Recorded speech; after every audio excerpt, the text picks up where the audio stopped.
माननीय सांसद जी, हथवा उखाड़ कर आपके पिछवाड़ा में घुसेड़ देंगे। लाइसेंसी गुंडा है हम। दोस्तों, ये कहानी एक ऐसे जांबाज, ईमानदार और बहादुर एसपी साहब की और एक देशभक्त इंस्पेक्टर की है। एक गरीब लड़की का बलात्कार एक दबंग नेता का बेटा कर देता है। उस लड़की का एफआईआर तक थाने में नहीं लिखा जाता है उस नेता के डर से, लेकिन एसपी साहब और इंस्पेक्टर साहब उसे न्याय दिलाने का बीड़ा उठाते हैं और सिस्टम से और उस नेता से टकरा जाते हैं, क्योंकि पुलिस विभाग में बड़े बड़े अधिकारी उस नेता की चापलूसी करते थे। थाने के दरोगा से लेके डीआईजी तक सब नेता के गुलाम थे। चंद रुपयों के लिए अपनी वर्दी बेच दी थी। लेकिन जांबाज एसपी उस नेता के बेटे को पीटते हुए, घसीटते हुए थाने में लाते हैं और लॉकअप में डालकर उसकी भरपूर खातिर करते हैं। फिर नेता डीआईजी साहब के साथ मिलकर और दरोगा के साथ मिलकर उस जांबाज एसपी को देशद्रोही घोषित कर देता है, उसे हथियार का सप्लायर साबित कर देता है और उसे गिरफ्तार करवा के उसी लॉकअप में बंद करवा देता है। फिर वो नेता का बेटा उस लॉकअप में एसपी की हत्या करने पहुंचता है, लेकिन जांबाज एसपी उस नेता के बेटे का हत्या करके लॉकअप को तोड़कर भाग जाते हैं और डाकू बनकर जंगल में बीहड़ में उतर जाते हैं। और फिर शुरू होता है दोस्तों बदला। ऐसा बदला कि जलजला आ जाता है, तूफान आ जाता है, भूचाल आ जाता है। नेता और उसका साम्राज्य ताश की पत्ती की तरह भरभरा के बिखर जाता है और पुलिस के गद्दार ऑफिसर का वो हाल होता है दोस्तों कि सुनकर रूह कांप जाएगी। आइए दोस्तों पूरी कहानी को जानते हैं बिल्कुल विस्तार से, सिलसिलेवार ढंग से। दोस्तों कहानी सुनकर आपके खून में भी उबाल आ जाएगा और आप भी ऐसे जांबाज ऑफिसर को सल्यूट करने पर मजबूर हो जाएंगे। आइए दोस्तों कहानी को शुरू करते हैं। दोस्तों एक कहानी की शुरुआत बिहार के पश्चिमी चंपारण के कैमूर जिले से होती है और कैमूर जिले में एक नेताजी थे जिनका नाम था भोला पांडे। उनका एक आवारा बेटा भी था जिसका नाम था जग्गू पांडे। दोनों का खौफ कैमूर जिला में ऐसे थी दोस्तों, ऐसे थी आम पब्लिक मारे डर के उनका नाम भी नहीं लेते थे। नेता भोला पांडे का बेटा जग्गू पांडे नंबर 1 का अय्याश था। जिस किसी लड़की पर उसकी नज़र पड़ गई जो उसे पसंद आ गई, उसे वो उठवा लेता था। और क्या मजाल कि उसे न्याय मिल जाए या कोई उस लड़की की बात सुन ले, थाने तक में कोई उसका एफआईआर नहीं लिखता था। उसी कैमूर जिले में एक डीआईजी साहब थे जो नेता की हाँ में हाँ मिलाते थे, नेता के आदेश पर चलते थे। और वहीं एक थाने में एक भ्रष्ट घुसखोर दरोगा था जिसका नाम था विकास पांडे। वो भी नेता का तलवा चाटता था।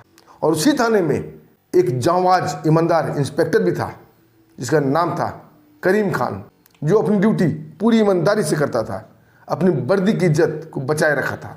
और उसी कैमूर जिले में एक बहादुर जांबाज एसपी साहब आते हैं, अर्जुन सिंह। और दोस्तों खेल यहीं से शुरू होता है। नेता भोला पांडे का बेटा जग्गू पांडे एक लड़की का जबरदस्ती उठा के बलात्कार कर देता है। लड़की गरीब घराने की थी। बेचारा बूढ़ा पिता उस लड़की को लेकर कैमूर थाने जाता है और दरोगा विकास पांडे से मिलता है। अब बोलता है, साहब जग्गू पांडे ने मेरी बेटी को सरेआम उठाया और इसका बलात्कार करके इसे फेंक गया, हमारा एफआईआर दर्ज कर लीजिए। दोस्तों जग्गू पांडे का नाम सुनकर दरोगा विकास पांडे की शरीर में सिरन दौड़ जाती है और थाने से दोनों बाप बेटी को भगा देता है। अब बोलता है, तुम लोग गरीब आदमी की यही कमजोरी है कि बड़े लोगों को फंसाने की कोशिश करते हो, यहाँ से भाग जाओ नहीं तो उल्टा लॉकअप में डाल दूंगा। दोस्तों बेचारा बूढ़ा गरीब व्यक्ति और बेटी रोते कलपते वहाँ से भाग जाते हैं, लेकिन उसका बूढ़ा पिता हार नहीं मानता है और एसपी अर्जुन सिंह से मिलता है। और एसपी अर्जुन सिंह कसम खाते हैं उस गरीब बेटी को न्याय दिलाने की। और सीधा दोनों बाप बेटी को लेकर कैमूर थाना आते हैं। और दरोगा विकास पांडे से पूछते हैं, तुमने इसका एफआईआर क्यों नहीं लिखा? दरोगा विकास पांडे बोलता है, सर डर से, खौफ से। जब एसपी अर्जुन सिंह पूछते हैं किसका डर किसका खौफ, तो दरोगा विकास पांडे बोलता है, नेता भोला पांडे का। वो हमारा वर्दी उतारेगा और साथ साथ हमारी जान भी मार देगा, इसलिए मैंने खौफ से इसका एफआईआर नहीं लिखा। दोस्तों एसपी अर्जुन सिंह बोलते हैं कि विकास पांडे तुम्हारे बारे में मुझे अच्छी तरह से पता है, तुम भोला पांडे के ही आदमी हो और सच सच बताओ उसका बेटा जग्गू पांडे कहाँ मिलेगा। दोस्तों वो घुसखोर दरोगा सकपका जाता है और वह मिमाने लगता है। तभी इंस्पेक्टर करीम खान आता है और दरोगा का मोबाइल छीन लेता है और बोलता है, साहब इसके मोबाइल में जग्गू पांडे और भोला पांडे का नंबर है और उसके सामने ही उसे नंबर डायल करता है। दोस्तों उधर से जग्गू पांडे एक भद्दी सी गाली देता है।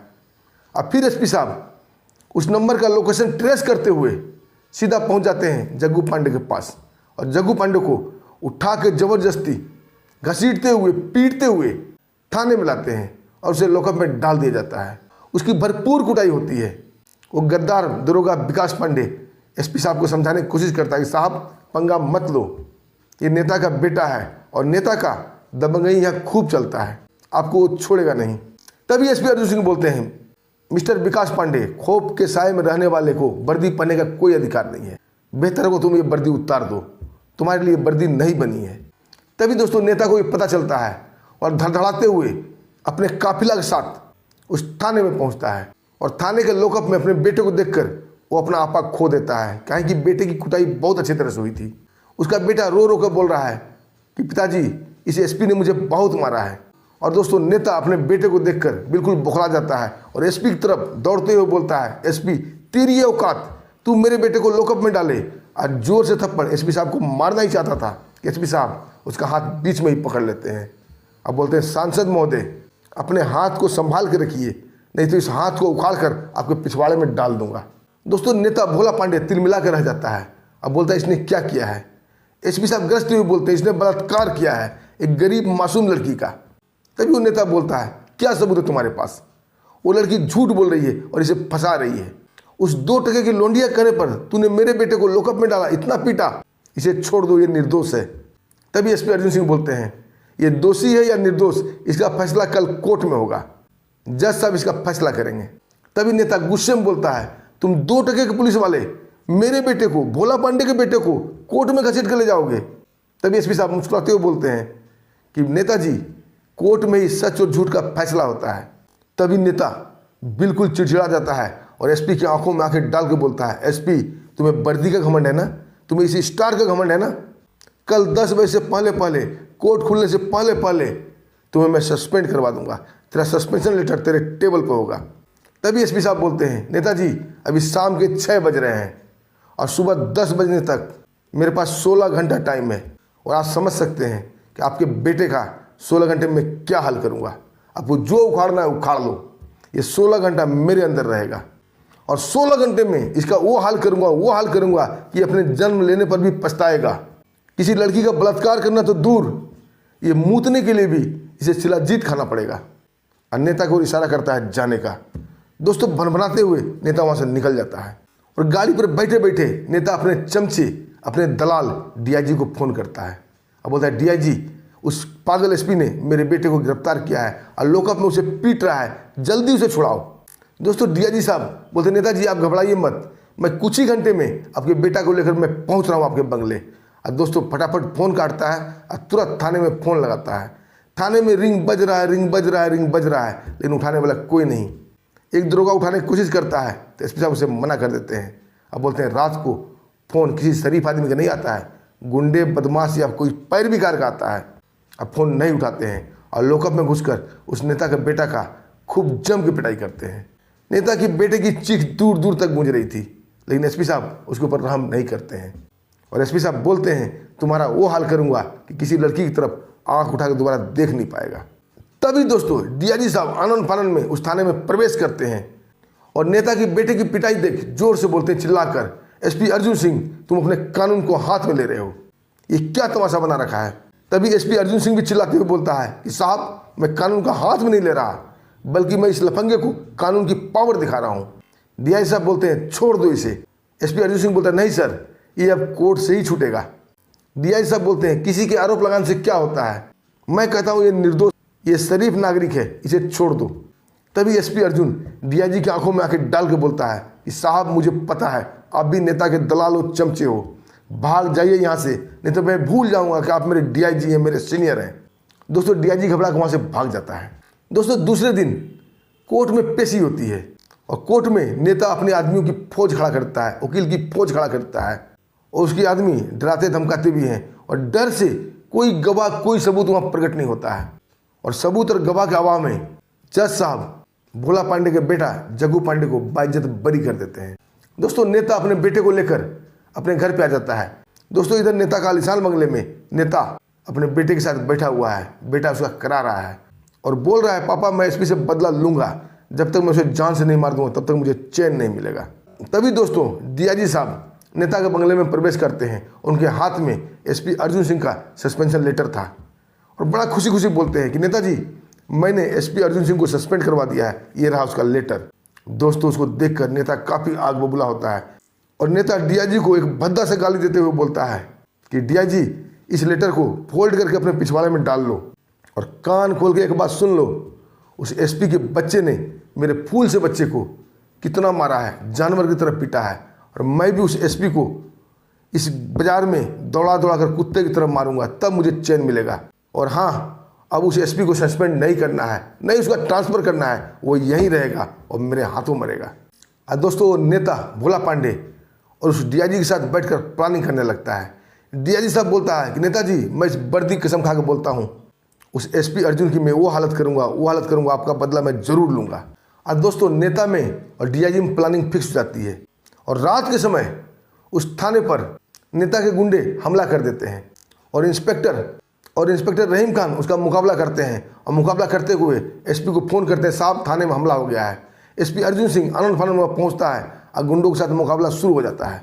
तभी डीआईजी अपने पूरे दल बल के साथ वहाँ पहुँच जाते हैं। सारे गुंडों को चारों तरफ से घेर लिया जाता है और एसपी अर्जुन से बोलते हैं, अर्जुन सिंह ये क्या तमाशा है, थाने में तुमने क्या करवा दिया। एसपी अर्जुन सिंह बोलता है, साहब ये गुंडे थाने पर हमला किए हैं और ये हथियार लूटना चाहते थे। तभी एक गुंडा बोलता है, नहीं साहब एसपी अर्जुन सिंह ने मुझे बोला था हमला करने के लिए और इसके एवज में इन्होंने 50 लाख रुपया लिया था और थाने का पूरा हथियार का सौदा किया था कि तुम लोग आना और थाने को लूट कर ले जाना। दोस्तों ये सुनकर एसपी अर्जुन सिंह शॉक हो जाते हैं। तभी डीआईजी बोलते हैं उस भ्रष्ट दरोगा विकास पांडे को कि एसपी अर्जुन सिंह की गाड़ी की तलाशी लो। और दोस्तों फिर क्या था, एसपी अर्जुन की गाड़ी की तलाशी ली जाती है, उसके गाड़ी से 50 लाख रुपया नगद केस बरामद हो जाता है। अब दोस्तों डीआईजी साहब उसके ऊपर हथियार सप्लाई का आरोप दर्ज करवाते हैं, देशद्रोह का दर्ज करवाते हैं केस और वहीं खड़े खड़े एसपी अर्जुन सिंह को गिरफ्तार करवा के उसी लॉकअप में डाल दिया जाता है, जिस लॉकअप में एक दिन पहले उस नेता का बेटा जग्गू पांडे था। एसपी अर्जुन सिंह अपनी सफाई देता रहता लेकिन कोई सुनने वाला वहाँ नहीं था, क्योंकि भ्रष्ट दरोगा और डीआईजी दोनों मिलकर ये खेल कर गए। उसके बाद दोस्तों डीआईजी नेता भोला पांडे को फ़ोन करके बताता है कि नेताजी हमने अर्जुन सिंह को गिरफ्तार कर लिया है, देशद्रोह के मामला में फंसा दिया है, अपने बेटे को भेजिए, वो लॉकअप में उस अर्जुन सिंह को मारकर अपना बदला लेगा। दोस्तों नेता काफ़ी खुश होता है और अपना बेटा जग्गू पांडे को बोलता है, जा बचवा, उस एसपी के बच्चे को ख़त्म कर और अपना बदला ले। इधर दोस्तों लॉकअप में एसपी अर्जुन सिंह बंद है और सामने खड़ा है वही भ्रष्ट दरोगा विकास पांडे। अब बोल रहा है, देखा साहब नेता का पावर, पासा कैसे पलट गया, अब आप कैदी बन गए, आपके ऊपर देशद्रोह का मुकदमा दर्ज हो गया, अब आप नहीं बच सकते। और थोड़ी देर में नेता का बेटा भी आएगा और जैसे आपने उसको पिटाई की थी वही नेता का बेटा आज इसी लॉकअप में आपको पिटेगा, आज इस लॉकअप में आपकी चीख गूंजेगी और लास्ट में आपको जान से मार देगा। दोस्तों एसपी साहब उस दरोगा को बोलते हैं कि जब तक इस पुलिस विभाग में तेरे जैसे वर्दी को बेचने वाले, चंद रुपया के लिए नेता की दलाली करने वाले, उसकी गुलामी करने वाले पुलिस वाले रहेंगे, तब तक कानून शर्मिंदा होता रहेगा। तभी वो गद्दार दरोगा बेशर्मी से हंसता हुआ बोलता है कि साहब ईमानदारी करके आपने क्या उखाड़ लिया, आप लॉकअप में पहुंच गए। दोस्तों तभी इंस्पेक्टर रहीम खान एक खाने का टिफिन लेकर वहाँ पहुँचता है। दरोगा विकास पांडे बोलता है, साहब आप इससे नहीं मिल सकते, डीआईजी साहब ने सख्त आदेश दिया है, इससे कोई नहीं मिलेगा, यहाँ मेरी ड्यूटी लगी है। इंस्पेक्टर रहीम खान बोलता है कि विकास पांडे मैं इसे मिलने नहीं आया हूँ, मैं बस इसे खाना देने आया हूँ। अरे हमारे साहब थे, कुछ तो शर्म लिहाज करो, अरे खाना खाने का अधिकार तो है ही नहीं। दोस्तों वो दरोगा विकास पांडे कुछ सोचता है, बोला ठीक है खाना दे दो, लेकिन इनसे कोई बात नहीं करना। दोस्तों जाबाज ईमानदार इंस्पेक्टर रहीम खान उन्हें खाना देता है और आंखों ही आंखों में इशारा कर देता है। दोस्तों एसपी साहब वो टिफिन खोलते हैं और खाना खाने बैठ जाते हैं। तभी टिफिन के निचले हिस्से में उस लॉकअप की चाबी रखी हुई थी। दोस्तों ये देखकर एसपी अर्जुन सिंह सब समझ जाते हैं और चाबी को सावधानी से अपने पैकेट में छुपा लेते हैं। दोस्तों अभी वो खाना खा के उठे ही थे, तभी नेता का बेटा शराब के नशे में चूर उस थाने में पहुंचता है। तभी वो दरोगा लॉकअप खोल देता है और नेता के बेटा को अंदर डाल देता है। नेता का बेटा हाथ में एक बड़ा सा चाकू लेकर एसपी अर्जुन सिंह पर टूट पड़ता है, लेकिन एसपी अर्जुन सिंह जांबाज मर्द थे। दरोगा विकास पांडे का नशा दूर हो जाता है और आनंद फानंद में लॉकअप खोल के अंदर प्रवेश करता है उसे बचाने के लिए। लेकिन एसपी अर्जुन सिंह उस भ्रष्ट दरोगा को भी पेट फाड़ देते हैं, वो भी वहीं मर जाता है। और दोस्तों एसपी अर्जुन सिंह उन दोनों अपराधी के खून से उसी लॉकअप के दीवार में बड़े बड़े अक्षरों में लिख देते हैं, अब से कानून का गद्दार और मासूम पर अत्याचार करने वाले का यही अंजाम होगा।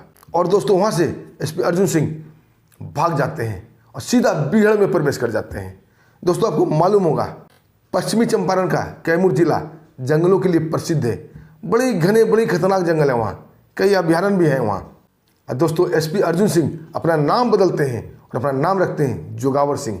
और दोस्तों भेष बदलकर गांव-गांव घूमते हैं और हर गांव से पुलिस के द्वारा सताए गए नवयुवक को, नेता के द्वारा सताए गए लड़कों को अपनी टीम में भर्ती करते हैं और एक जबरदस्त जोगावर सिंह का टीम तैयार होता है। और दोस्तों शुरू हो जाता है बदला। चुन चुन कर भ्रष्ट लोगों को मारा जाता है, चुन चुन कर गद्दार पुलिस वाले को मारा जाता है। दोस्तों जोगावर सिंह टीम आम पब्लिक में हीरो बन चुका था। लोग जोगावर सिंह को दुआएं देते थे कि ये बहुत अच्छा कर रहा है, जो काम पुलिस को करना चाहिए, कानून करना चाहिए, वो डाकू जोगावर कर रहा है। दोस्तों कई गद्दार पुलिस वाले मारे गए और नेता के आदमी चुन चुन कर रोज मर रहे थे। दोस्तों भोला पांडे काफ़ी दहशत में आ जाता है और डीआईजी के साथ मिलकर मीटिंग करता है, बोलता है डीआईजी ऐसे कब तक चलेगा। एक पहले खौफ था एसपी अर्जुन का, वो समाप्त हुआ तो पता नहीं कहाँ से डाकू जोगावर आ गया। इसको पता नहीं क्या दुश्मनी हमारे आदमी से, हमारे आदमियों को मार रहा है, तुम्हारे पुलिस वाले को मार रहा है। चाहे जैसे भी हो, किसी ईमानदार और जांबाज ऑफिसर को बुलाओ जो जोगावर पर काबू पा सके। दोस्तों फिर क्या था, राजनीतिक दबाव और पुलिस पावर का उपयोग करके एक जांबाज एसपी दीपक यादव की पोस्टिंग वहाँ करवाया जाता है। दीपक यादव के नाम से काफ़ी गुंडे माफिया डर जाया करते थे, काफ़ी जांबाज और बहादुर किस्म के आदमी थे। और जांबाज बहादुर एसपी दीपक यादव कैमूर जिला का कार्यभार संभाल लेता है।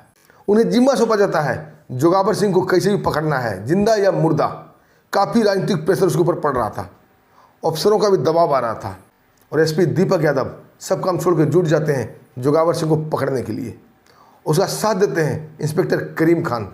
और दोस्तों एसपी दीपक यादव और इंस्पेक्टर करीम में काफ़ी दोस्ती हो जाती है क्योंकि दोनों ईमानदार थे। और एक दिन एसपी अर्जुन की बात छिड़ती है। दोस्तों ये सुनकर इंस्पेक्टर करीम सारी कहानी बता देता है, कैसे नेता ने, कैसे डीआईजी ने मिलकर एसपी अर्जुन सिंह को फंसाया था।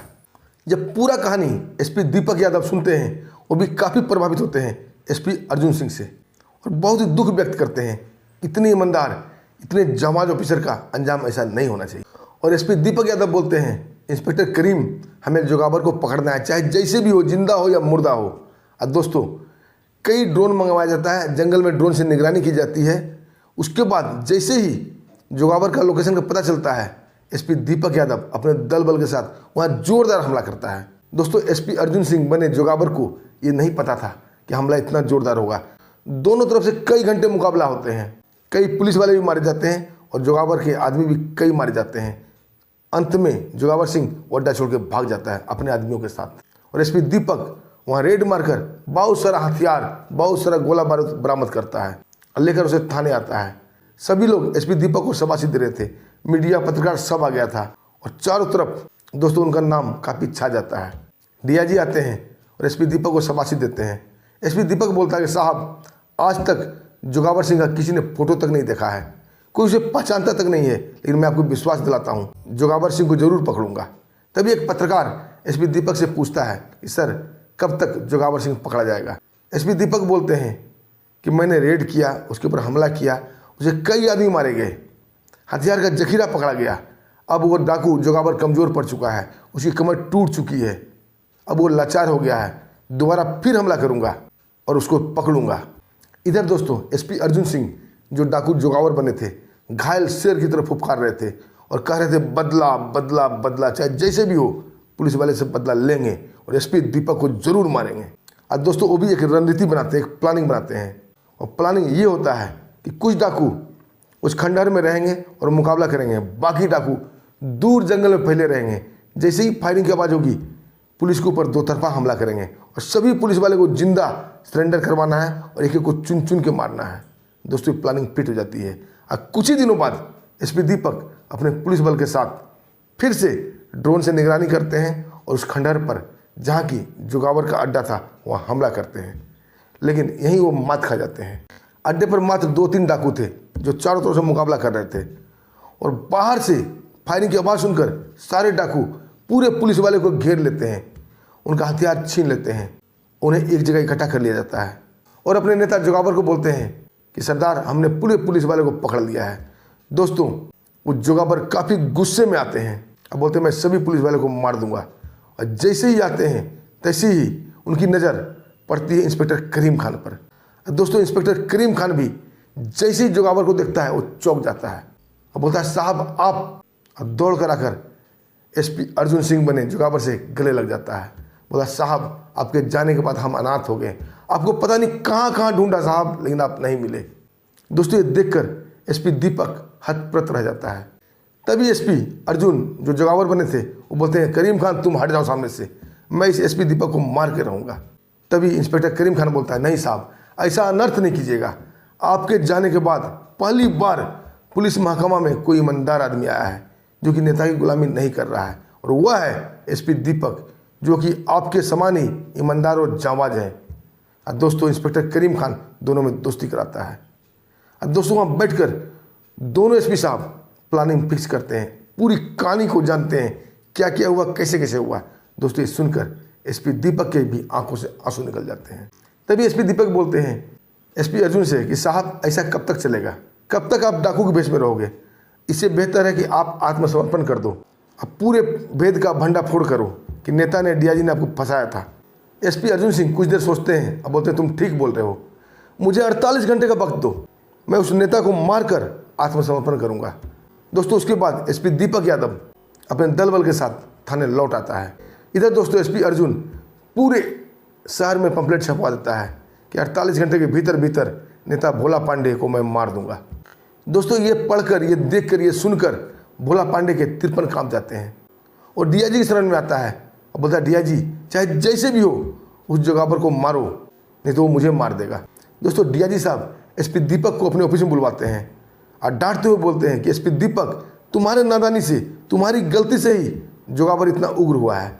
दोस्तों, एसपी दीपक डीआईजी की आंखों में देखते हुए बोलता है ये तो आप और नेताजी अच्छी तरह जानते हैं कि जोगावर इतना उग्र क्यों हुआ है। दोस्तों, ये सुनकर वो डीआईजी सकपका जाता है। तभी डीआईजी साहब गुस्से में बोलते हैं एसपी दीपक तमीज से बात करो, मैं तुम्हारा सीनियर ऑफिसर हूँ। तभी एसपी दीपक बोलता है कि डीआईजी साहब और नेताजी, हमें एक बात का जवाब दीजिए, ये गुंडे लोग, ये डाकू लोग हथियार और गोला बारूद कहाँ से लाते हैं? अरे शासन प्रशासन की मदद से ही इनके पास हथियार गोला बारूद पहुँचता है, इसमें पुलिस के बड़े बड़े अधिकारी और नेता शामिल होते हैं।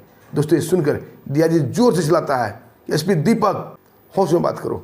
तभी एसपी दीपक भी जोर से चिल्ला के बोलता है कि चिल्लाइए मत डीआईजी साहब, 48 घंटे में जोगावर सब गद्दार का हिसाब कर देगा। दोस्तों, ये बोलकर एसपी दीपक वहाँ से निकल जाता है। दोस्तों, नेता काफ़ी गंभीर हो जाता है और डीआईजी को बोलता है कि तुम इस एसपी को लाए थे जोगावर को मारने के लिए, लेकिन ये एसपी दीपक भी अर्जुन सिंह की भाषा बोलने लगा है, इसका भी कुछ करना ही होगा। डीआईजी साहब बोलते हैं आप चिंता मत कीजिए नेताजी, इसका भी इलाज हम जल्दी कर देंगे। नेता बोलते हैं पता नहीं आजकल के लड़कियों को ईमानदारी कीड़ा कहाँ से लग जाते हैं, जितने भी जांबाज ऑफिसर आते हैं सब ईमानदार आते हैं, आजकल क्या हो गया है देश को। और दोस्तों, डीआईजी साहब नेताजी को विदा करने के बाद गुस्से में एसपी दीपक के ऑफिस में प्रवेश करते हैं और बोलते हैं एसपी दीपक, एक सांसद से, एक नेता से बात करने की तुम्हारी क्या तमीज़ थी? तुम्हें तमीज़ नहीं है एक सांसद से कैसे बात किया जाता है? तुम्हें पता है उनकी पावर, उनकी औकात? एसपी दीपक यादव दांत में दांत चबाता हुआ बोलता है हाँ साहब, मुझे पता है उस नेता की औकात। जब उसकी जान पे आ गई तो पुलिस के शरण में आ गया, चूहे की तरह बिल में दुबक रहा है। डीआईजी गुस्से में उबलते हुए बोलते हैं पता है वो तुम्हारा क्या करवा सकता है?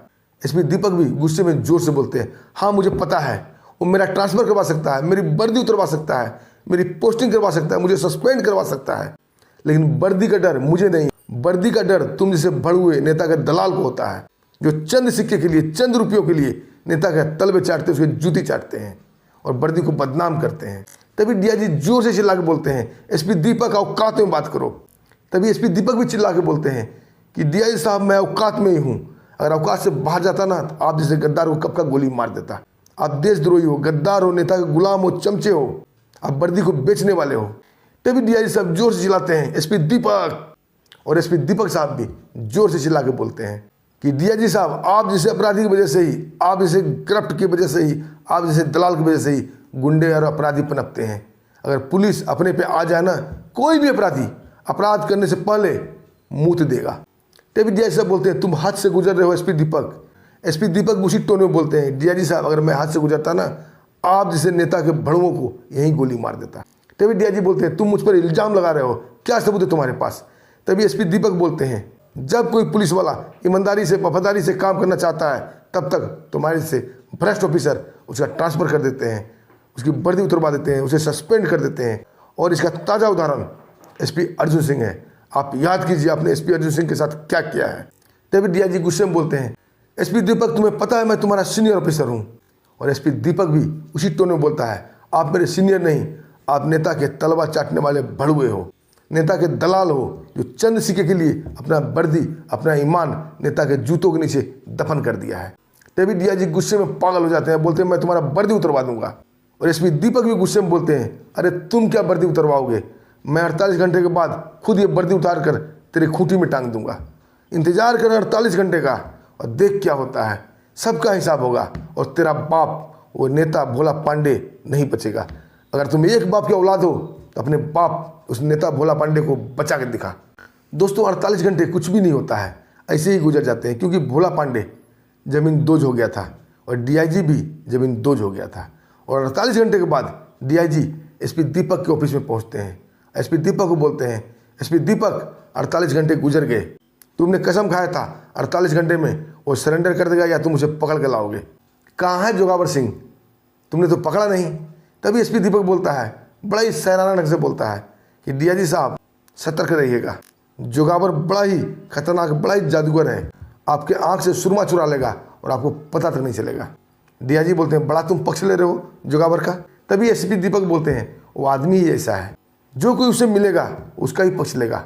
तभी डीआईजी बोलते हैं कहाँ है जोगावर। तभी एसपी साहब मुस्कुराते हुए बोलते हैं जोगावर तुम्हारे बाप भोला पांडे का इलाज कर रहा है अंदर। और दोस्तों वो डीआईजी और साथ में एसपी दीपक भी अंदर प्रवेश करते हैं।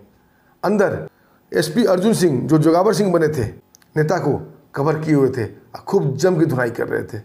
नेता भोला पांडे बाप बाप चिल्ला रहा था।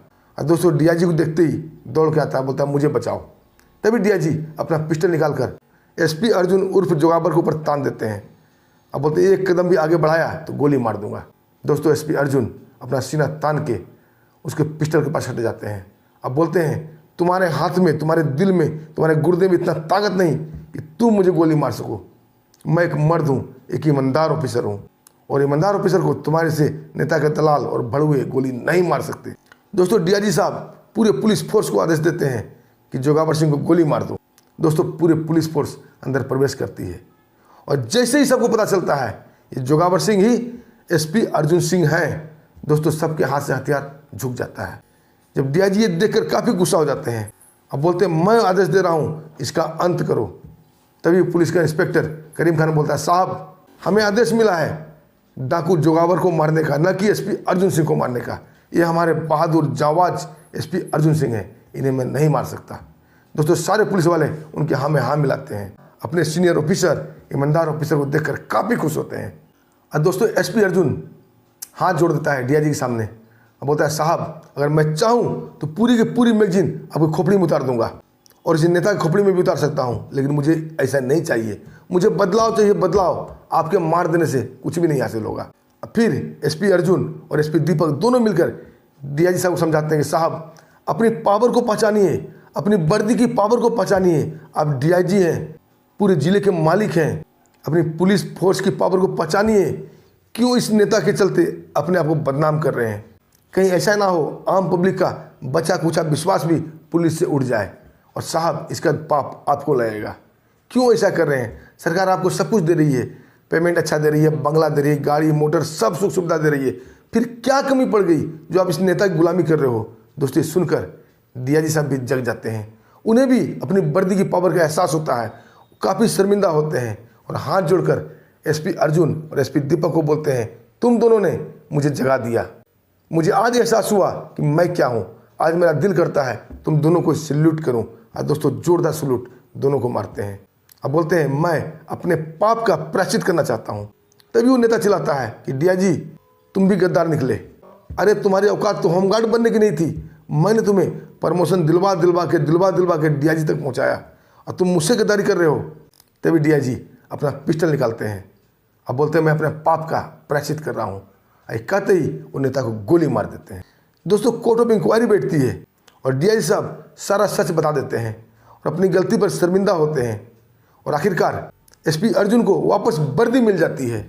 उनके सारे गुनाह माफ़ कर दिए जाते हैं क्योंकि जज साहब का कहना था एसपी अर्जुन ने जुगावर बनकर किसी भी शरीफ नागरिक को तंग नहीं किया है, सिर्फ भ्रष्ट ऑफिसर, भ्रष्ट पुलिस वाले और गुंडे बदमाश को मारा है। एक तरह से ये समाज का कल्याण किया है। इसकी वर्दी बाइज्जत वापस की जाती है और दोस्तों एसपी अर्जुन सिंह फिर से अपने पदभार संभाल लेते हैं और दोस्तों फिर से कैमूर जिला में कानून का शासन चलने लगता है। दोस्तों आपको क्या कहना है इस कहानी पर? दोस्तों कहानी पसंद आई तो वीडियो को लाइक जरूर कीजिएगा और चैनल को सब्सक्राइब भी कर लीजिएगा दोस्तों, क्योंकि हमें आपकी आवश्यकता है सपोर्ट की। हमें सपोर्ट कीजिए दोस्तों। फिर हमें आज्ञा दीजिए, एक मिलते हैं ऐसी ही शानदार कहानी के साथ। तब तक के लिए नमस्कार, जय हिंद, जय भारत।